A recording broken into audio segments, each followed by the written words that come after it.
What's happening, friends? Happy Super Bowl Sunday, and welcome to a special live edition of Syracuse Sports, Syracuse basketball postgame, presented by Krause Health. And we are talking about Syracuse women's basketball today. Unfortunately, a loss for the Orange today, falling to number 6 Louisville 84-65 at the JMA Wireless Dome. So a little bit of a pothole on the road to the NCAA tournament for Syracuse. They're still well on the path to the tournament, and I don't want to make this whole show a comparison between the men's team and the women's team, but obviously two different paths for the basketball teams at Syracuse. The Orange not quite on Louisville's level, as we saw today, but still a fun hang and still a team that is ascending versus the men's program, which right now, of course, is dwindling at this point and will not be playing meaningful games in March on their current path. So we want to talk about that, some things that Coach Jack had to say after the game, including a pretty staunch defense of Adrian Autry and just kind of, state of the program kind of thing. Not only this game, but, we heard from our Syracuse Sports Insiders, and you guys wanted us to talk about the women's team more. This is a team that is having a tremendous season and, as noted, is on the way to the NCAA tournament here. So we wanted to give them a little more love, and we'll see how we schedule things out in terms of post-game shows going down the road here as this team gets closer to playing meaningful games in March. But glad to be here, glad to be doing it. Great to see some of our Syracuse Sports Insiders at the Dome today. Big shout out to my guy Clark, who has been somebody who has been in touch all year and just once in a while be like, hey, Brent, I think you should talk more about this women's team. I think this is pod-worthy stuff here, and we've certainly been following the women's team and texting about them on the Syracuse Sports Insider text line. But great to be here doing a pod and programming announcement. We are also going to be getting into the world of lacrosse, which really excites me as a big lacrosse guy. Massive day, like Laxapalooza coming up at the JMA Wireless Dome Friday the 13th in this case, as both number one teams in men's and women's college lacrosse come to the Dome to take on Syracuse. Number one North Carolina plays the women's team on Friday. That's a 2:30 face-off, and then a massive game, huge game, one of the games of the year already in college lacrosse, and could be if Syracuse and Maryland play to their usual standards, although the Orange have not beaten Maryland since 2009. Number one Maryland, it could be number two Syracuse when the polls come out Monday, but certainly a top three matchup between the Terps and the Orange. That's a 6 o'clock face-off Friday. We're going to do a post-game show after both of those games on Friday, so good to get some lacrosse in the mix as well. But let's talk some women's hoops here, and we'll start with the game and then kind of go into some broader big picture topics with this team. Not a good idea to get down 28-6 at the end of the first quarter. Syracuse came out, was discombobulated, maybe a little nervous, maybe, nice crowd at the Dome today, as we'll get into here, and maybe just trying to do a little too much. And when you play a team like Louisville is a very impressive team, and I stress that word team. They are a machine. They came in averaging just under 82 points per game. That's tops in the ACC. It's 18th in the country. They assisted today. Where do we end up on assists? I think it was 20 assists on 33 field goals for Louisville, 5 assists on 22 field goals for Syracuse. That is an efficient team that moves the ball with precision, and they don't have a star. Now, today for Louisville, Laura Ziegler ends up being the star, if you will. She leads the way with 22 points. Randolph had 15 points. Roberts had 12. Amanda Berry had 15. But this is what Louisville does. They spread the wealth. They do not have a player coming into this game that averages more than 12 points per game, right? Whereas Syracuse is a little more star heavy. Syracuse has 4 players that pop off the screen and have 4 players that all have to be in sync and all have to be in big numbers if they're going to beat teams like Louisville. Other teams on the schedule, they can maybe get away with only 3 of these 4 on their game. But if you're going to punch up and take on a team like Louisville as an upper echelon of the ACC, they were coming off a loss to Duke, who's the first place team in the ACC. And if you watch the game today on television or you were at the Dome, you very likely saw a Final Four team. Like, that's the level that Louisville's on. But if you're Syracuse, you lean on 4 players in no particular order here. Dominique Darius, I almost said Donovan Darius, her father. Dominique Darius, Uche Izoje, Sophie Burrows, and Layla Felia. So today, Darius has 22 points. She's a perfect 7 for 7 from the field. She hits 3 from beyond the arc, 5 of 6 at the free throw line, but she has 8 turnovers. And that's, you just can't give Louisville that many turnovers and that many free possessions because of how efficient they are with the ball, right? Zoje, 13 points, 8 rebounds. She's had a number of double-doubles this year. She's had a tremendous rookie season for Syracuse. She's been the Rookie of the Week in the ACC, a record 6 times already, a Syracuse record in that case. And she's a tremendous talent, but it took her a while to get going. Syracuse just couldn't get the ball in the paint in the first quarter, whereas Louisville was living in the paint in the first quarter. Paint points ended up for the day 42-32. It was like 20-0 at one point in the second quarter. So, it's like that great scene from European Vacation. Clark Griswold, he just can't get left. Look, kids, Big Ben, Parliament. Whereas the women's basketball team today, offensively, particularly in the first quarter, they couldn't get the ball in the paint. They didn't hit a field goal in the first quarter. The traditional stand and clap that happens for both men's and women's basketball, they may just stand the whole first quarter because Syracuse did not hit a field goal. So they go down 28-6, and you're just kind of taking a deep breath at that point saying, what is this going to be? I mean, this is a bigger game on the schedule. It was a great day at the Dome as Catherine Switzer was honored, as we will discuss here a little down the road here on the pod. And you're like, you can't come out with a big crowd, with a big game, with a punch-up opportunity against Louisville and just get run out of your own gym. Then the second quarter happens. So Syracuse bounces. So Louisville owns the first quarter. Syracuse comes back in the second quarter, and they win that 30-16. They finally broke through, found some confidence, starting hitting some shots. They had to hit a shot and roll from there. And they showed Louisville, like, we're going to be in this thing, okay? But when you're already digging out of a 28-6 hole in the first quarter, every possession becomes valuable. Every turnover gets compounded, and Louisville is just going to be an efficient machine throughout. But, you go into halftime thinking this is going to be a game. Down by 9 when you were down 28-6 in the first quarter. The third quarter was actually pretty even between Syracuse and Louisville. Ends up going Louisville's way 23-20, but Darius got the offense going. Zoje started scoring inside. Sophie Burrows didn't have a tremendous day. She was 4 of 18 from the field, 1 of 8 from three-point range. She scores 11 points. You need Sophie Burrows. So when we say you need 4 players, Syracuse kind of had 2.5 today because Burrows did make some plays, did score 11 points, but you need Burrows as one of your better outside shooters to be better than 1 for 8, right? And she was trying to put up some shots in that first and second quarter, trying to get the offense rolling again. The player that was missing was Layla Filia.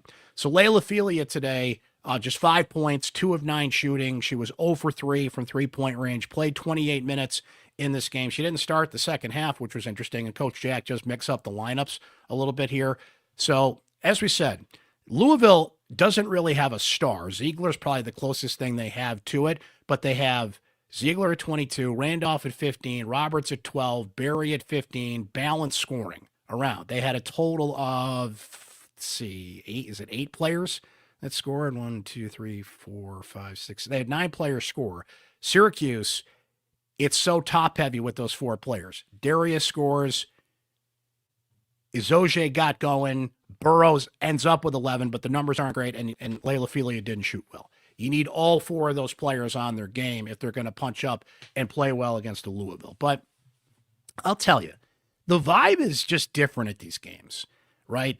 Chris has a great text here, and you can see it on your screen there, being a Syracuse Sports Insider, giving you direct text message to me anytime. And we had a great back and forth. A lot of you were having fun. We're encouraged that we were doing a pod and talking more during a Syracuse women's basketball game than we typically do, and that was great. Chris V said this, different type of crowd, huh? When they got down big early, this crowd stayed supportive. Just a lot more patience and goodwill towards this team than the men's team, right? And look, people are a little more fed up with the men's team right now. There's a lot of agitation. There's a lot of talk about Autry's job, and they're about to finish a season 5 in a row without going to the NCAA tournament. It's just a different vibe. It's a lot more tense in that room, whereas this, as Chris noted, the crowd is supportive. A lot of kids at the game. It's a good hang. It's a fun hang. It's a good crowd. It's a supportive crowd. I'm not trying to sing kumbaya here, but they just kind of support this team differently than the men's team is supported. The men's team still gets bigger crowds, and we can have a discussion about the crowds and kind of what Syracuse has to do to earn more there. In that case, I mean, the easy answer is to win and to play better and to keep the string going and give people a reason to show up. Big names, stars. When Deja Fair was out there a couple of years ago setting records, and you come to watch players and stars, and I think Syracuse has a couple of players that fit that mix. But Chris hit the nail on the head. So that's why look, I don't want this to come across the wrong way, but when you go to a game and you spend money and you spend your time, especially, and I think this is something that hurts women's basketball, honestly, is that Thursday, Sunday schedule. That can be tough for some people. Thursday is not quite Friday, and Sunday is a tough day for a lot of people. I mean, you're competing for most of your season with the National Football League as we sit here and talk on Super Bowl Sunday. Sunday's like an off day for people, obviously, that take the day to relax and do other things and kind of reset for the week and to, make it a point to go to a game. Some of these games start at noon or 2:00 in the afternoon.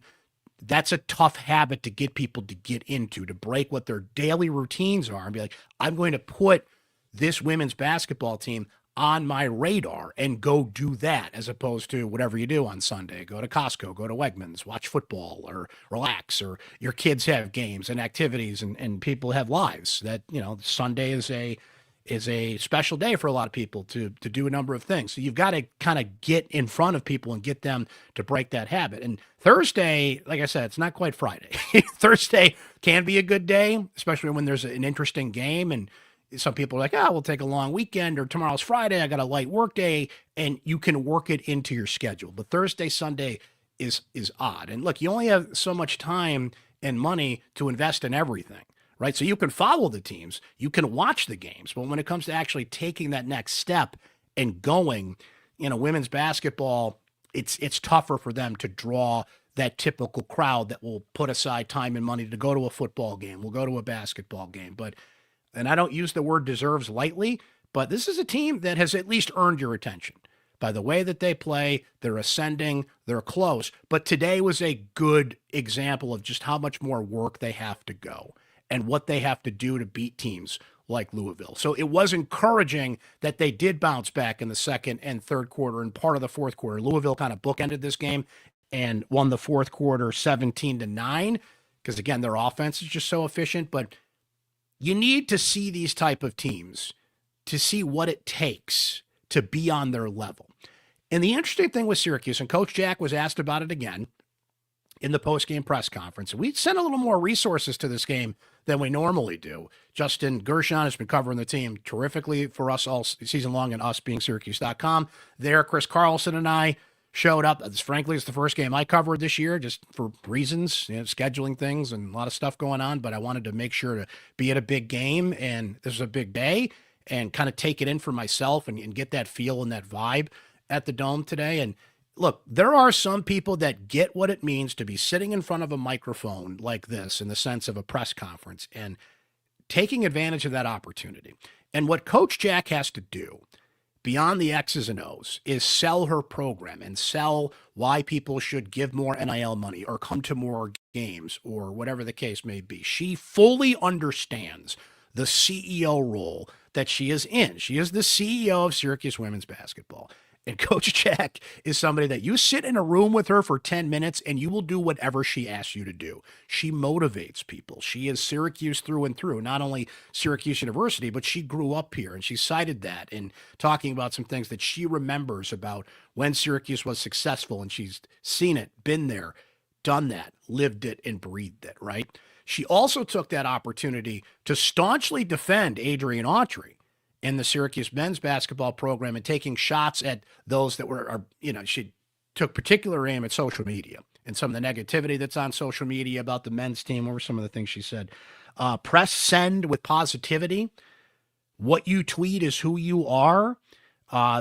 Emphasizing to build people up, that they understand it when they're losing games, but the negativity, she's had an interesting quote here. When did negativity win the war?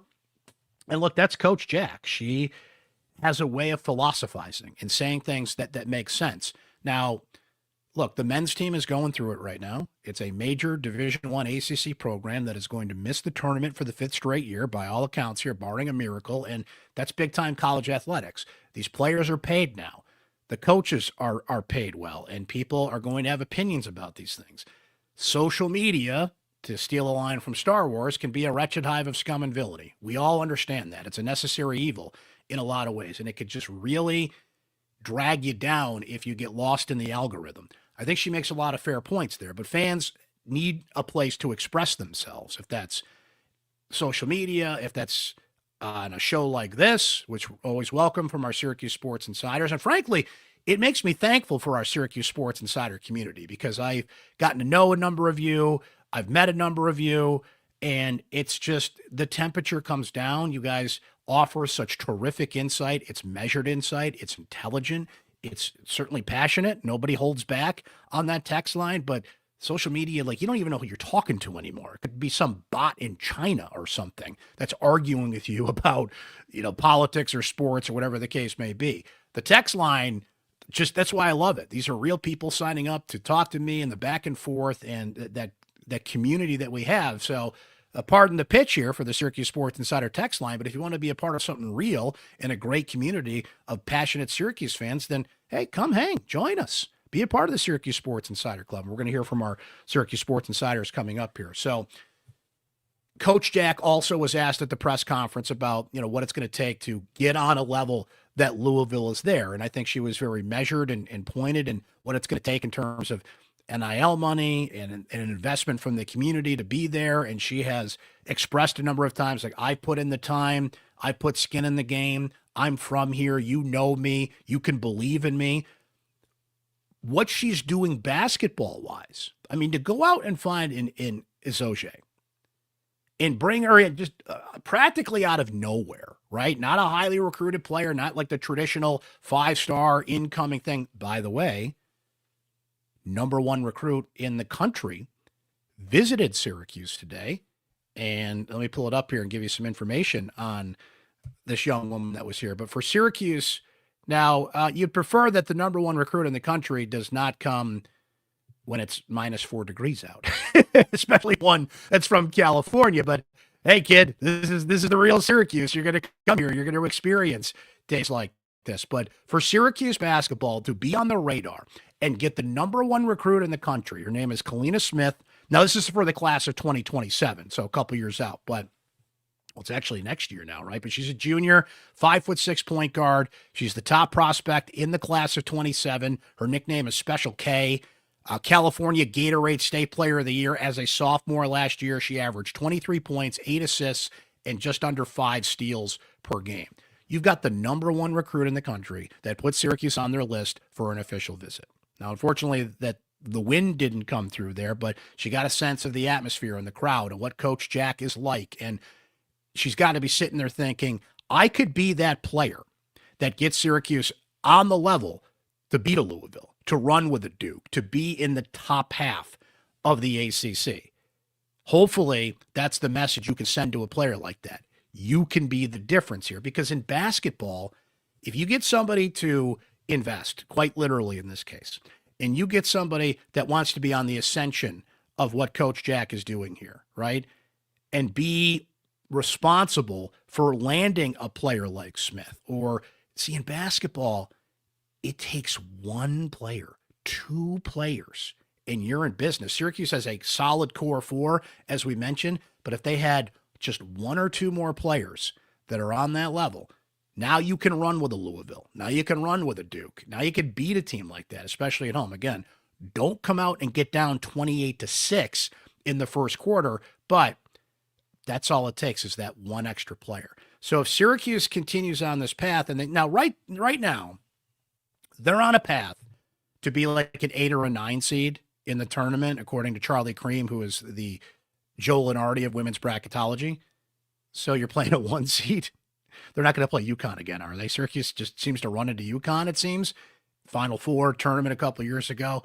And, I mean, it's game over. You're not going to beat UConn. There are just certain teams that are way up here that, I know it's sports and upsets happen, but you're not beating UConn. You're not beating South Carolina.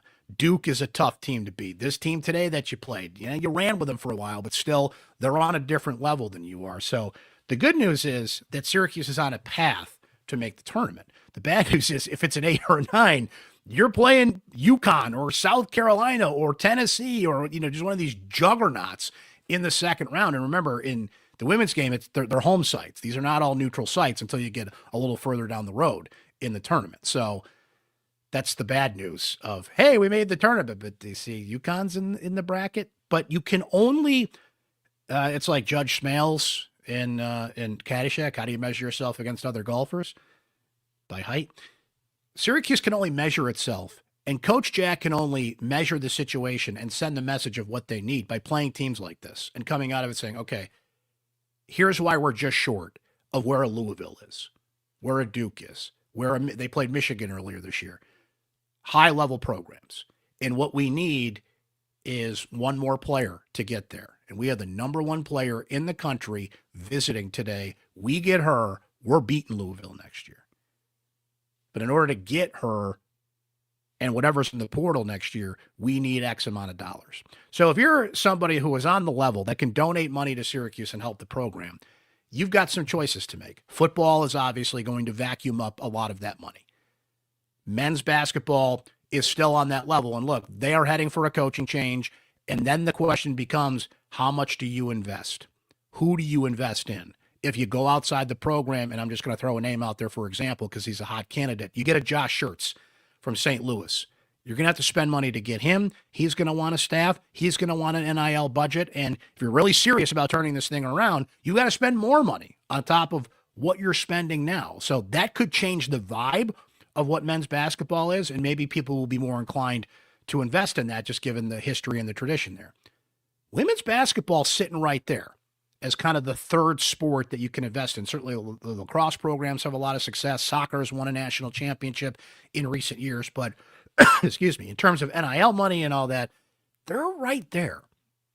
Coach Jack's just got to find that person that's got a lot of money, that believes in her, believes in the program. It's like, I'm going to help you land a Kalina Smith. I'm going to help you land. Coach, man, you went out and found Uche Azoje out of nowhere in that portal. Who is a top-ranked player in the portal that you don't have to go find from? Didn't she come from Japan, right? Like, who can you find that? You find them where you get them. But who can I help you find that is going to make a splash and is going to take you from where you are right now? You can run with Louisville for a couple of quarters. Who helps you beat Louisville, right? That person is out there, and that's the message that she sent at that press conference, as well as I mentioned that pretty staunch defense, that she had for Autry. So, amazing day at the Dome. I really enjoyed being there. I enjoyed the vibe. I enjoyed talking to a lot of the fans that maybe I don't normally interact with because I just haven't been able to cover that many women's games in recent years. And it was also an amazing day because they honored Catherine Switzer. Catherine Switzer, for those of you that are not familiar, was the first woman to run the Boston Marathon. There's a very famous image of Catherine Switzer. She's on the course, and there are course officials that are trying to remove her from the Boston Marathon. This is the late 1960s. Women could not run the Boston Marathon in the late 1960s. I mean, you think about some of the things that women have had to fight for in equal rights in sports. This is not the 1860s we're talking about here. We're talking about the late 1960s. Catherine Switzer signs up under Kay Switzer and runs the race, and they find out she's a woman, and they try and remove her from the course. And she becomes the first woman to run the Boston Marathon, goes on to be a pioneer in equal rights for women in sports. In running is where her focus was. Tremendous broadcaster, tremendous person. I actually had the great fortune to work with Catherine. So I used to work in radio in Utica, and we broadcast the Boilermaker Road Race. And Catherine was on our broadcast team a few times. And she's just a delightful person, an amazing human who's got an incredible story to tell. And here you have this major figure in women's sports who did not participate in varsity sports at Syracuse University. She actually used to run with the men's team. And she talked about Arnie Briggs today in her speech at halftime, who was a janitor at Syracuse, but he also ran the men's running club and let Catherine run with the men's team. So it was such a unique thing to do, and I applaud Syracuse for finally coming around and doing this. I've had some conversations with some people at high levels of Syracuse that used to push back on me about honoring Catherine Switzer, which, as they did today, her bib number from the Boston Marathon 261. They used to push back on me and say, well, she didn't play a sport here. And I'm like, who cares? She is one of the major figures in women's sports. She's a Syracuse alum. Think of something. Put the bib number up there. So better late than never. They did it. And Syracuse has had some catching up to do in the past few years in honoring women's sports. And frankly, they can, I think, take it a little further with some things. Awesome that John Desko is getting on the Ring of Honor at the Dome, but it's time to honor a woman on the Ring of Honor. And they are retiring more numbers and jerseys, and that's great. They have come around on this, but Felicia Leggett-Jack was the first women's jersey they honored 5 years ago. Was it 5-6 years ago? I mean, come on. But they're making up for it, and today was a special day. So congratulations to Catherine. It was amazing to see her today, and she's an amazing human, and she's an inspiration. It was National Women's and Girls Sports Day today, and they did that at the Dome, and it was just great to see that and be a part of that. Had a lot of the women's teams out on the court and honoring them along with Catherine, who gave a great speech. And that was great to see. That was encouraging to see. That was really, as a girl dad, that's encouraging to see that. And look, there's still work to be done there. Let's not completely pat ourselves on the back here, but progress has been made in that. And that was good to see at the Dome today. So congratulations to Catherine on that. Okay. What did you guys have to say about this team, about this game, about the path they're going down here, and what Syracuse women's basketball can be? Chris K said, ouch, just a total different weight class. And until Syracuse gets more NIL, as we were talking about here, Bob says, maybe this is a good kick in the pants before the tournament and a realization that some things, which have been issues all year, need to be addressed. He notes that truly integrating Sophie, Philia, Darius, Uche offensively, and he notes, I kind of repeated the comment there. Sorry about the copy and paste job on that one, Bob, but he's seen some things offensively. Let me see if I can pull up his other comment here so I can, because he made another good point about what this team needs to be doing on offense here. Give me 1 sec to find it here, guys. His other point was, number one, who's the point guard? Thought they had settled on Schmidt, but they're still trying to figure out who kind of runs the show, right? So Bob, he's been watching the team all year. He was at the game today. There's still some things they're trying to tweak and work out even before they get to the tournament, which, I mean, we're still a month away, but that's going to be here before you know it, right? From Lacey. How's my guy Brian doing, Lacey? Is he asleep? Getting a little pre-Super Bowl nap in?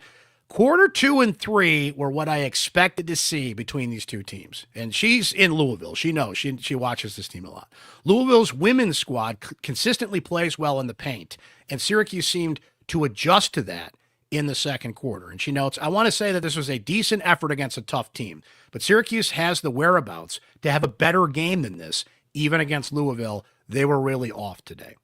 James L. says, Dub, too big of a hole in the first quarter. Turnovers seem to be a recurring problem, especially passing to someone in poor position to do anything with the ball. Where'd the turnovers end up today?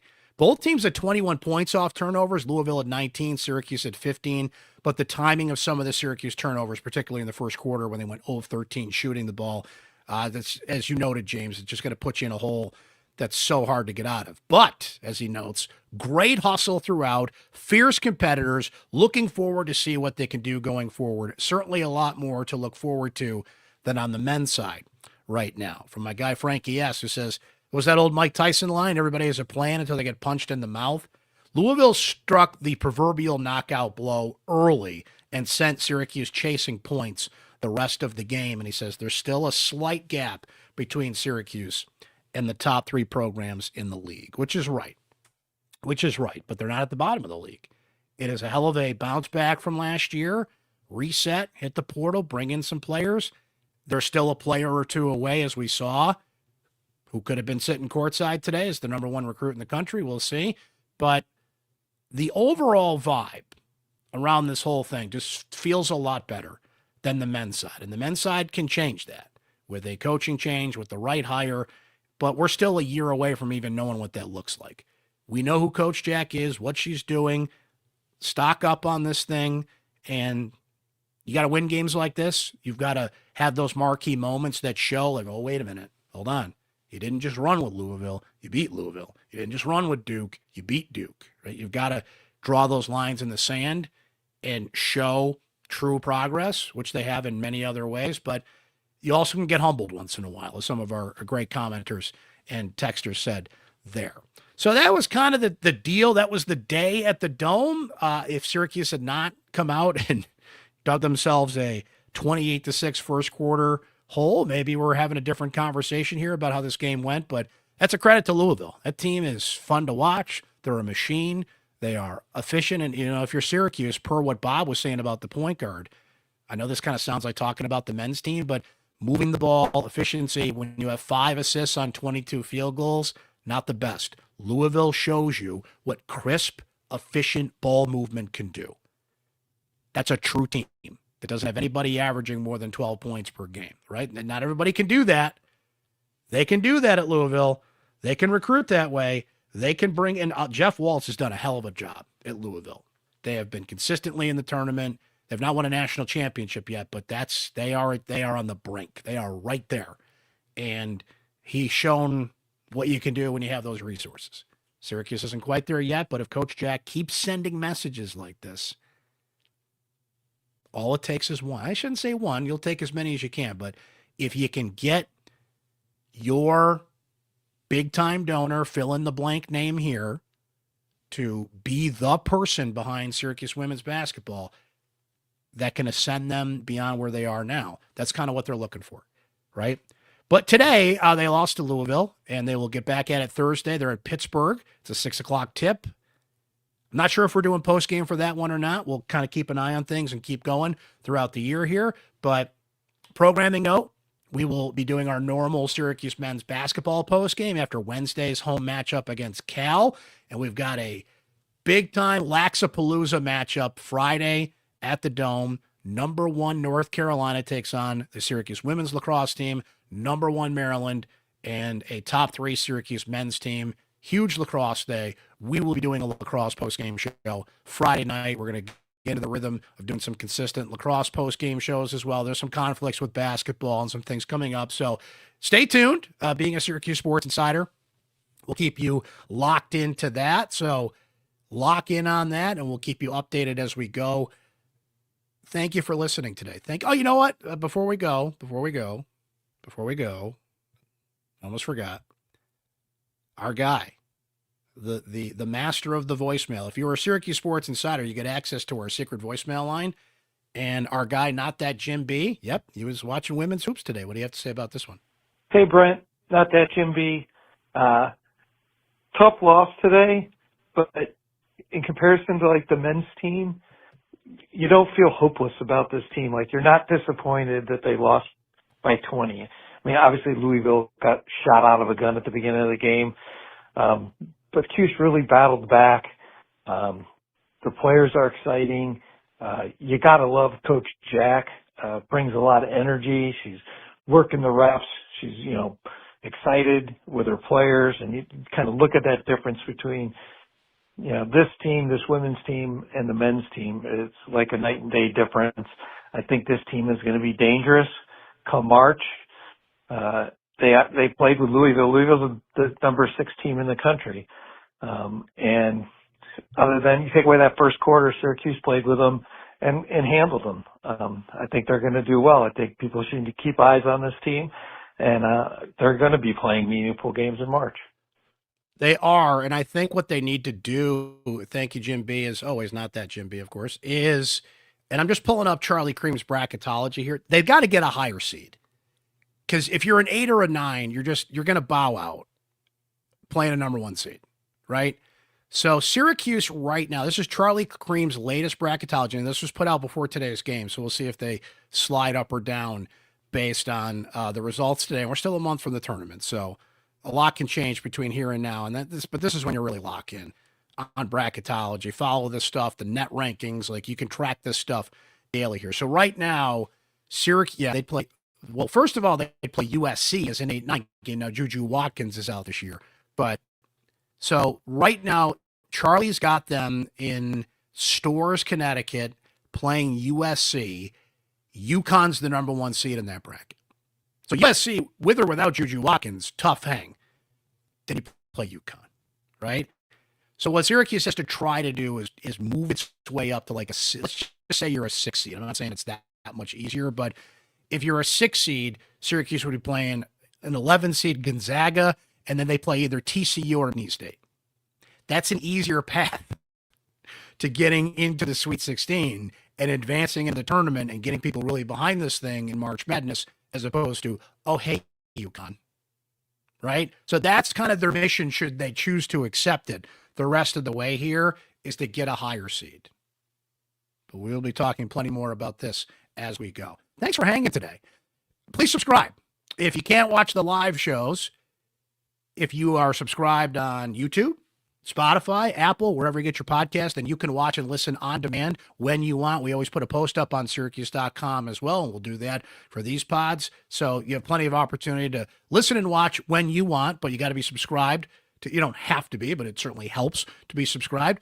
Become a Syracuse Sports Insider today. Keep up to date with everything happening in Syracuse sports. Direct text message access to me anytime. If I have breaking news, you get it first. Back and forths. Just want to shoot the breeze, talk SU sports? We can do that.